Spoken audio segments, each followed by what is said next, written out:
Badauskai toliau vagia elektrą.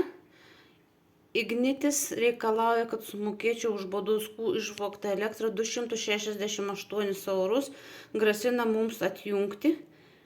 Tai yra 14 metų Badauskienė vagia elektrą ir už jų sumokėtą elektrą 12 metų mes mokėjom.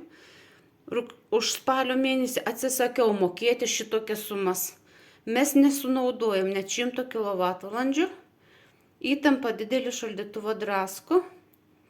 Badauskai toliau vagia. Šaldytuvą drasko. 59 vatai. Palei garsą yra 47 amperai. Tai yra pusę kilovato paima šaldytuvas. 80 vatų. Pusę kilovatų šaldytuvas paima elektros. Šitaip yra elektra sukama atgal. Elektra yra sukama atgal. Ir Badauskai vagia, dėl to mes ir degam, dėl to išjungus skirtiklį, SK dėžėje elektros skaičiukai vis tiek rodo ir mirksi lemputė. Ignitis, ESO, policija, Tamušauskas dangsto vagystę. Badauskienė pati įsilaužusi policijos serverį siuntinėja tos pačius laiškus, kurie yra 21 metų.